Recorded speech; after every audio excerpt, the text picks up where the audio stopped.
Jai students, welcome to English class, and today we are going to study chapter number 4 from our poetry section, that is a thing of beauty, from the text Flamingo. And for this, first of all, I am going to share you a PPT which includes main points of the poem. First of all, we will discuss that, and after that we will go through the poem and its explanation. And now student, you can see that a thing of beauty, that is the name of the poem, and it is composed by John Keats. And students, let me tell you that in your board examination, if two types of questions can be asked from your poem. An extract will be given first of all, and on the basis of that extract, a few lines from any of the poem, four very short answer type questions will be given, and you will have to give the answer in one line hardly. And in that part, one question can be based on the name of poet and the name of the poem. So generally it is given that give the name of the poem and the poet. So for that sense, that you will have to remember whichever poem you are going to study, you must remember the name of the poem and the name of the poet, because that can also be asked in your board examination and it will be of 1 mark. So that's why whenever you are going to write your answer in your notebook, on the top of your notebook, first of all you have to write the name of the poem, like a thing of beauty, and then after that you will also have to mention the name of the poet, means by John Keats. In this way you will be able to remember that. And the second type of questions can be asked from your poetry section, that is a short answer type questions of 2 marks each. So generally 2 questions from your poems are asked there, which you will have to give the answer in 30 to 40 words each. And we will also discuss some important lines, important extract during the study of this poem. But before that, let us discuss some important features of this poem. And here we will see that first of all we will try to know about the poet, means brief introduction of the poet John Keats. And see that John Keats was born in London in 1795 and was died in 1821 at the age of 26. Though he spends very little time, but in that little time he had a great impression, especially on the Romantic era of English literature. John Keats is one of the most important poets of Romanticism. He is a highly imaginative, sensitive, and sensuous poet. He is a worshipper of beauty and is content to give it expression in his poetry. And his poetry is marked by sensuousness, imagery, and love of nature. These are the important keys of his poems.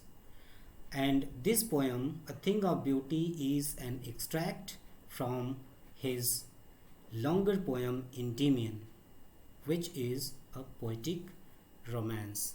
Now, students, let us see the another important point, that is the introduction of the poem, because these things are important for you, because if we will cover these points earlier before beginning of the poem, then we will have a clear idea to understand the poem. So let us see the introduction of the poem. This poem, A Thing of Beauty, is an extract from Keats' poem Endymion. And in this poem, Keats declares that a thing of beauty is a joy forever. A joy even in the midst of disease, sufferings, pains, and disappointments of life. This joy of beauty came to him through his senses. He drank in the beauty of the external world with all his senses. That means that we can understand how much he was involved in the beauty, in the external beauty of the world. And he was excited by the beauty of the external world, and therefore sang out with wonder and delight.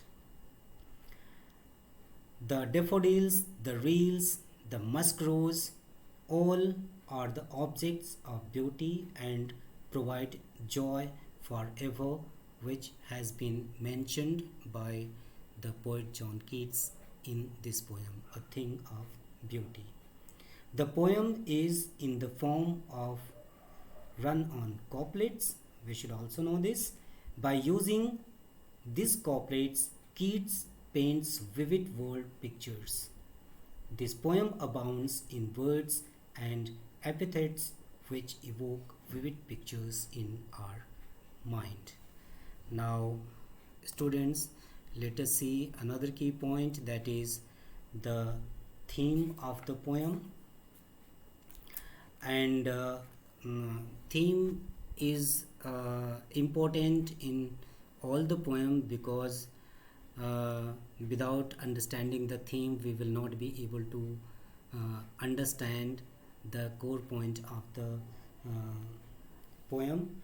So let us see what is the theme of this poem, A Thing of Beauty by John Keats. In this poem, the poet says that a thing of beauty is a joy forever. In very first line means he has started the poem with this line which depicts its theme.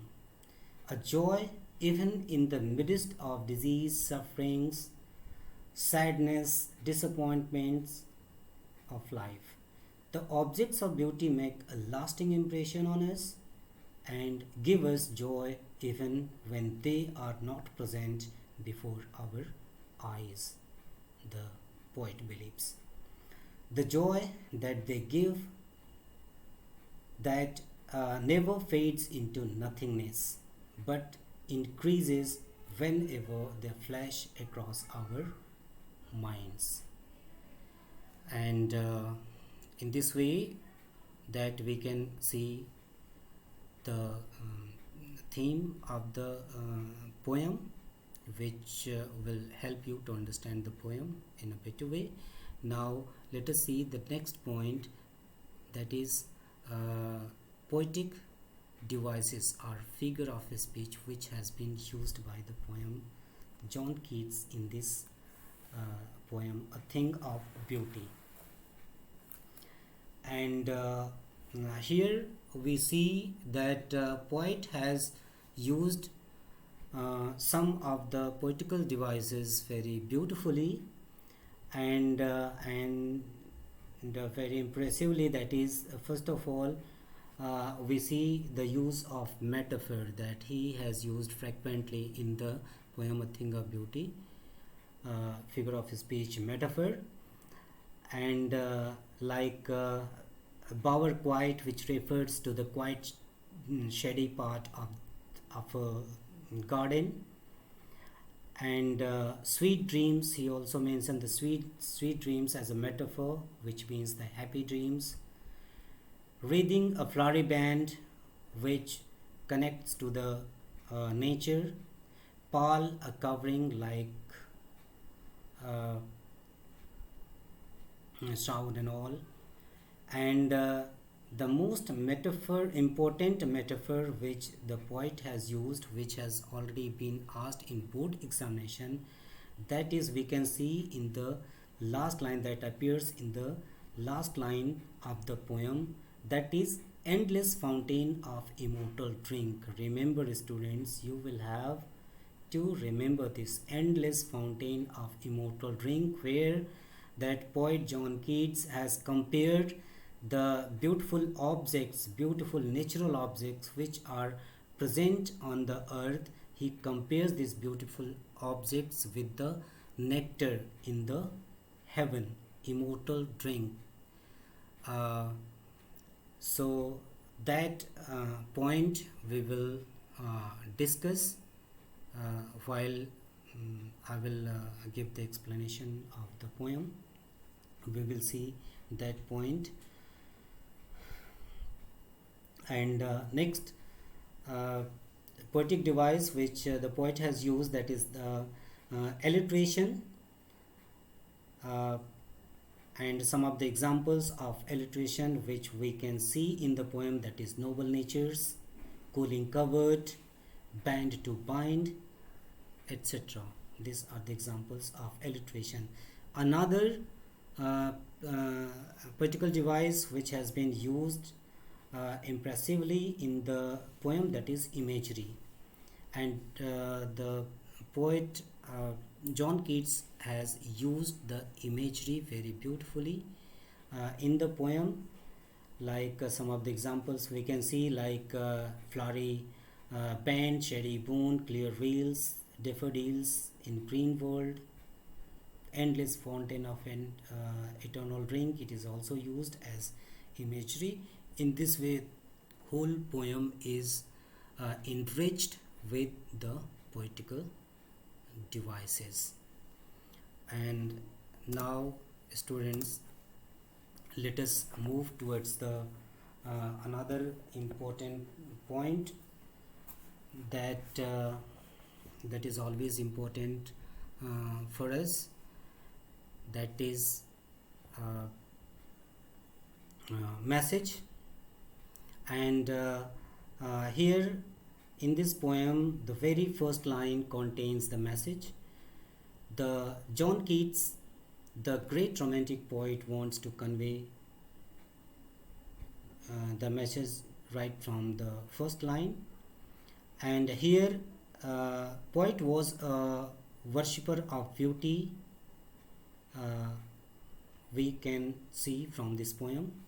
And for him, beauty was truth, and truth, beauty, which he has also mentioned in one of the poems. And hence for him, a thing of beauty is a joy forever. Beauty never fades, beauty never fades away, never disappears. Beauty can never be devalued, nor it is ever disappeared. It never passes into nothingness. And when we are full of sorrows and sufferings, some form of beauty comes to our rescue. The poet wants to emphasize on this, that whenever we are in any kind of trouble, some form, some shape of beauty comes to take away, to rescue us, and to take away all the sufferings, all the pains, all the disappointments from us. And that's why in that sense he says, he meant to say that it removes all the pall of sadness and sorrows, and gives us joy and pleasure. Thus, beauty is a blessing, beauty is a boon for all of us. In this way, that the poet has given the message very clearly through this poem right from the first line. Now, students, we let us go through the poem and try to understand the poem. So here I have already shared with you the poem A Thing of Beauty, and a brief introduction of the poet has also been given here. About the poet from this section, that question is not asked in your board examination, but even though for our understanding that we should know something about the poet, which we have already discussed, so you can go through about the poet.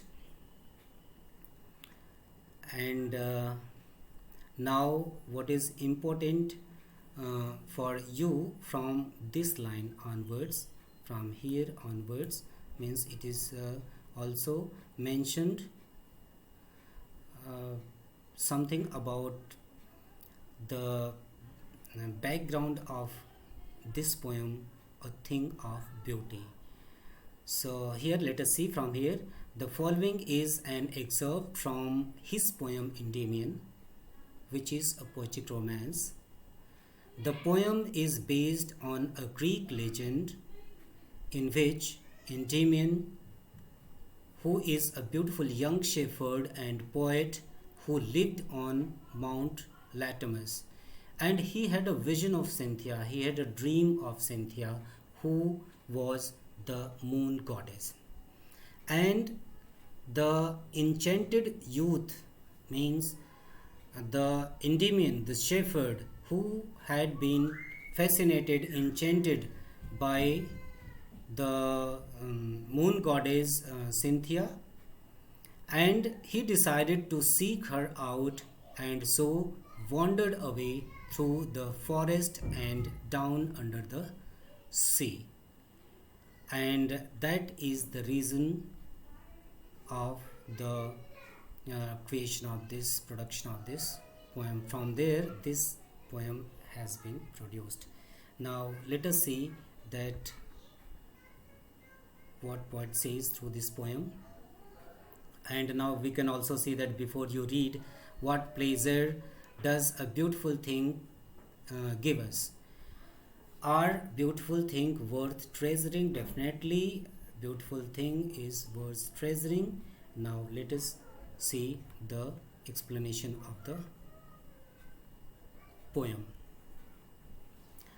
Here the poet begins the poem with the line which also gives the message of, conveys the message of the poem. A thing of beauty is a joy forever.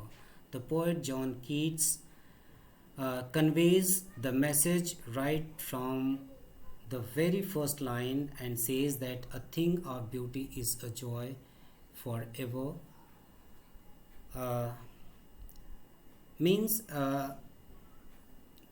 we are human being, we love nature, we love beauty, that it is our basic instincts, that we love nature, we love beauty, and our opinion towards beauty may be different. For some people, that reading can be a thing of beauty, some poem, some piece of literature can be a thing of beauty. For some people, that natural surroundings can be a thing of beauty. For some people, some other things can be a thing of beauty. But what is its effect? A thing of beauty is joy forever. It always gives us joy. Whenever we come into the contact of thing of beauty, and especially that some people love to be in the lap of nature, because the natural objects are like sun, moon, river, mountain, trees, flowers. These things are the thing of beauty for them, and whenever they come into the contact of the nature, they feel um, happy, and they are full of joy. So that's why the poet says that a thing of beauty is a joy forever. A thing of beauty in any form always provides a joy, a happiness. And he says that its loveliness increases. It will never pass into nothingness. And that further, he says that its loveliness means its beauty.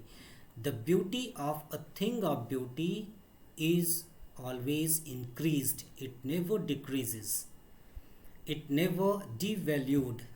It never disappears. Rather, whenever we come into the contact of a thing of beauty, whatever we feel that this is a thing of beauty, whenever we come into the contact of it, it looks even more beautiful. And it will never pass into nothingness, means the poet says that it will never pass, means it will never disappear, it will never devalued. Its value will always increase with the passage of time, but will keep a bower quiet for us. And further the poet says that it will never pass into nothingness. What will never pass into nothingness? A thing of beauty will never pass into nothingness, but will keep a bower quiet for us. Rather, bower means a shed under a tree, means a peaceful surrounding.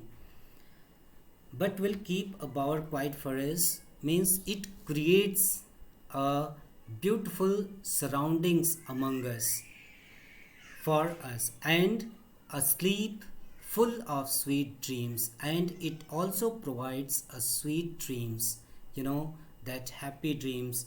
Whenever we come into the contact of a thing of beauty, especially in natural surroundings, and after that when we go to sleep, then we feel that it gives us positive energy.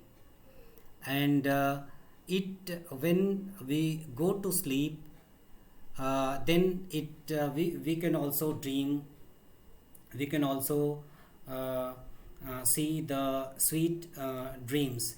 And health and quiet breathing, it also provides good health to us, and quiet breathing, because naturally it happens that whenever we come into the contact of the nature, so we get so many things from the nature, like the greenery, mountains, rivers, stream, and fruits, flowers, so many things. And apart from this, it also provides that oxygen for our health. So whenever we spend some time in the nature, it fills us with the positive energy, and then we become healthy. And whenever we go to sleep, we feel quiet breathing, and we also get sweet dreams. And therefore on every morrow they are rereading a flowery band to bind us to earth. Now further the poet says, and therefore, and this is the reason, that on every morrow means every next day in the morning, we are reading a flowery band to bind us to the earth. Every morning, whenever we come into the contact of the nature which is present on the earth, are we reading a flowery band to bind us to the earth. When we come into the contact of the nature through the earth which is present on the earth, there is actually the poet wants to say that there is a strong unbreakable bond between human being and the earth and the nature. And the things of beauty means natural beauty is present on this earth. So that's why whenever we get up, we um, wake up early in the morning, so we come into the contact of those things of beauty which are present here on the earth, and because of that our bond between human being and earth becomes more stronger. And we are reading a flowery band to bind us. Now the poet says that it is just like a wreath of flowers, different as different kind of flowers, wreathed together. They are joined together, so so many beauties, things of beauties are present there on the earth. And it is bound because of the earth. So there is an unbreakable bond between human being and the earth. Why? Because on the earth these things are beauty are present which provides us joy and happiness. In that sense, the poet has mentioned that therefore on every morrow are we reading a flowery band to bind us to the earth. There is a strong bond between human being and the earth, and all this unbreakable bond is because of the things of beauty which are present in the nature. Means nature is the source of things of beauty. Our earth is the source of things of all things of beauty. Spite of despondence of the human dearth of noble nature.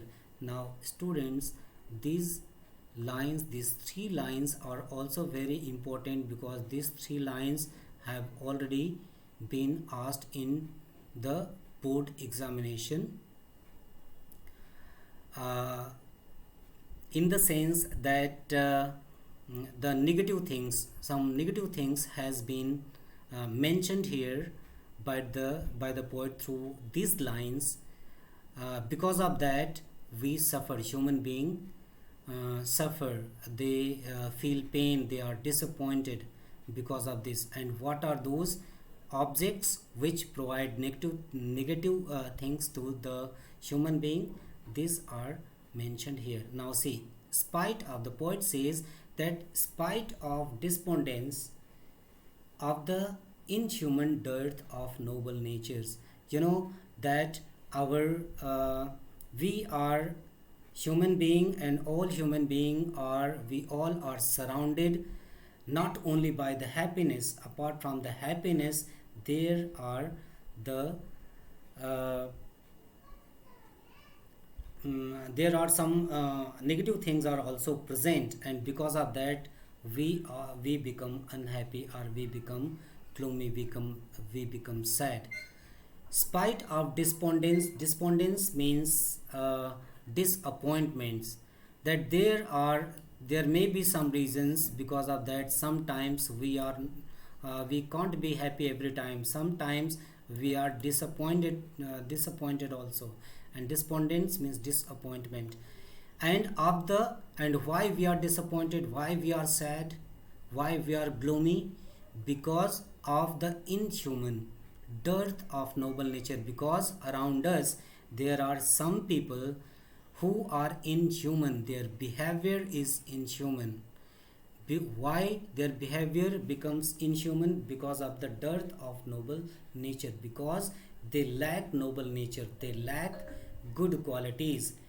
And that's why because of them sometimes we human being feel sad, we feel pain, we are in trouble.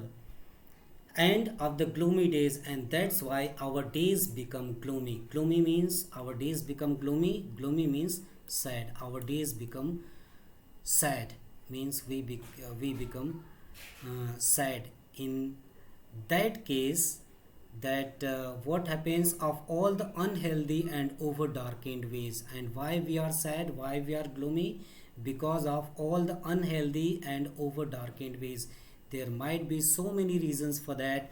If we are because of that we are suffering sometime, because of some reasons, because of human beings, or because of other reason. Sometimes we can also suffer from any kind of diseases, or we we can also feel some kind of pain, and because of that we are filled with all kind of negativities. Our thought, our thinking becomes negative, and we are filled with the dark spirits. We lose all our excitements and happiness. In that case, whenever we are in such kind of situation, then what happens, which made for our searching. And whenever we are feeling sad and disappointed, we are in trouble, then we are always in search of something of beauty. We are in always in search of some relief. And then yes, the further the poet just mentions that yes, in spite of all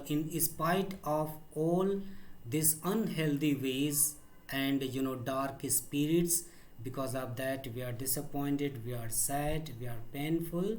In spite of all, some shape of beauty the moves away the pall from our dark spirits.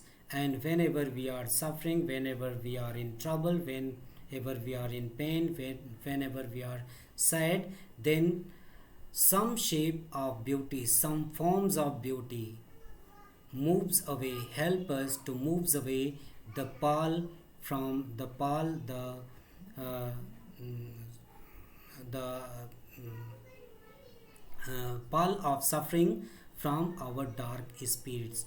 And in that case, when we are sad, when we are disappointed, then we are in search of some forms of beauty. We are in search of a thing of beauty which can provide us, which can help us to come out from that suffering, from that sadness, from that disappointment. And what are those things? What are the things of beauty? The poet has also given some examples of things of beauty from the nature, which help us, which rescue us from our trouble, from our sufferings, which help us to come out from the sadness, from our gloomy days and dark spirits. What are those?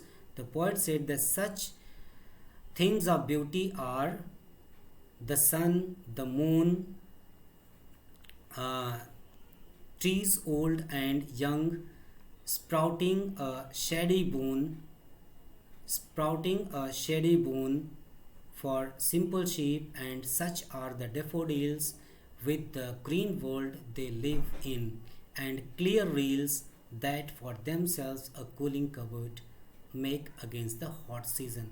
Now here the poet has given the list of some things which can be called as the things of beauty from the nature. And now students, remember, once 3 years back, I think that this question was asked in your board examination as a 3 marks question, a short type of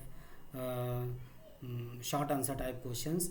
That is, list the things of beauty which has been mentioned in the poem A Thing of Beauty. So answer is here. You can give the example.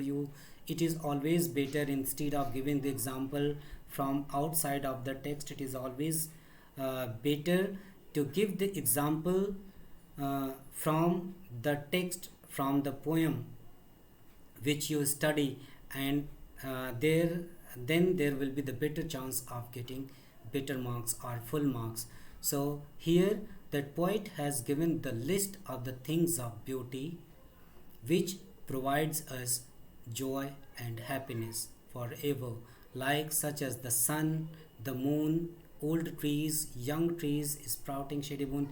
Like we can see also that such the sun, how sun can be a thing of beauty, because sun is the greatest source of energy greatest source of light. It provides us light, it provides us warmth, it keeps us healthy, and so uh, in absence of the sun, that uh, we can sunk into the darkness. So that's why the sun provide us, especially that when we are shivering with the cold, at that time, if we get the sun rays, we come into the contact of the sun rays, that at that time we can feel that nothing can be more beautiful than the sun rays.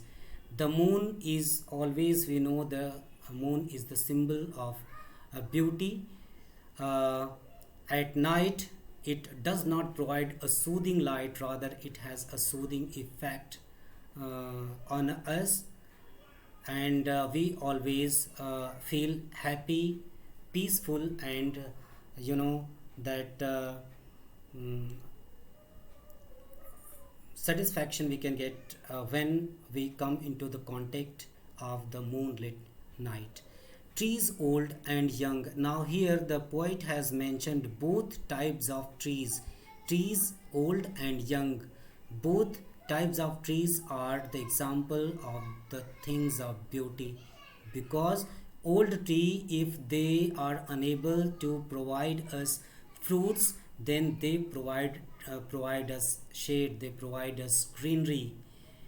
And whenever that we human being, animals, any one of us, especially on the summer season, when that we are suffering from the sun, heat of the sun, then we come and sit under the shade of a tree, then we get relief, and at that time nothing can be more beautiful than the shade of those old tree.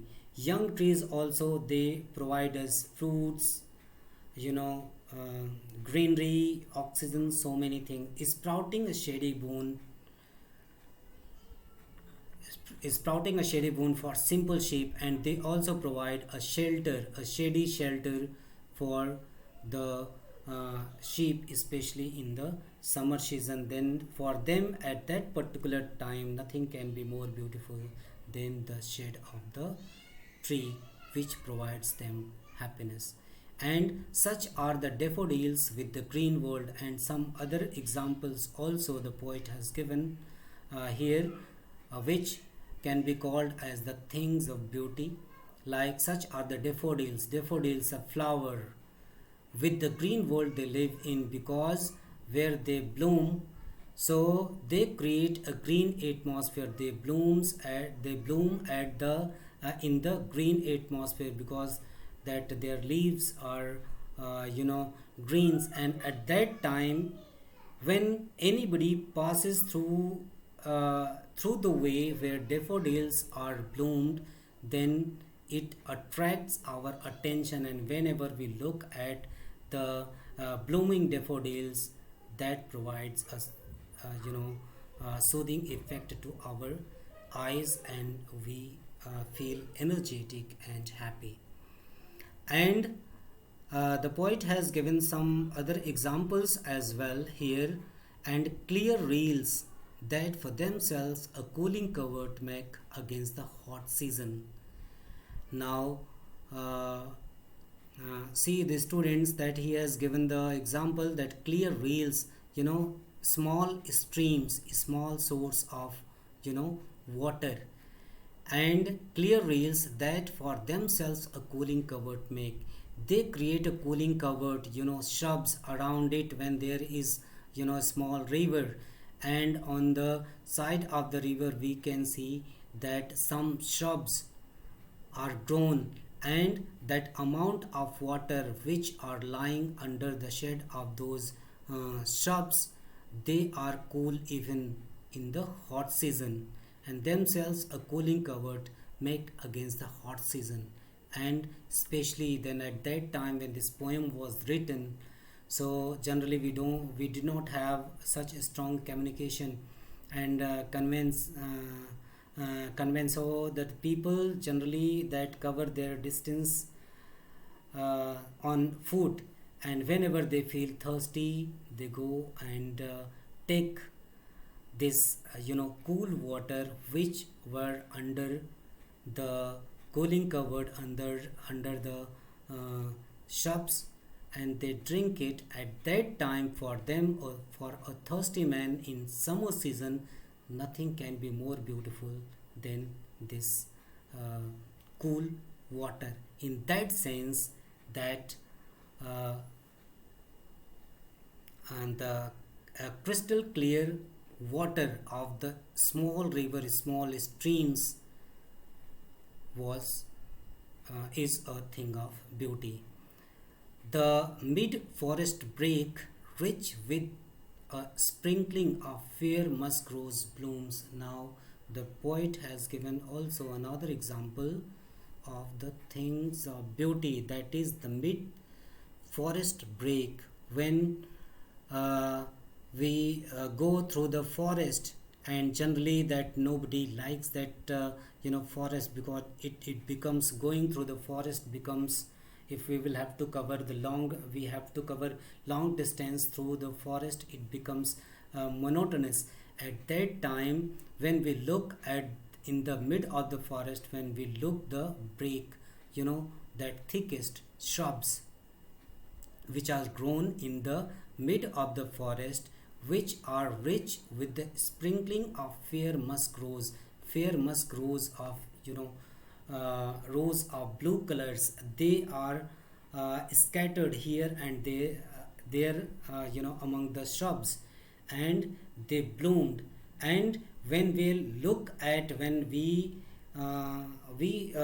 feel monotonous to walk into the forest, but when we look at the musk roses there, which are sprinkled, which are scattered on the break, on the shrubs, then at that time it gives us a lot of joy and happiness. It soothes to our mind and to our eyes, and at that time nothing can be more beautiful than those musk roses, even in the midst of the forest. In that sense, even musk roses are also a thing of beauty.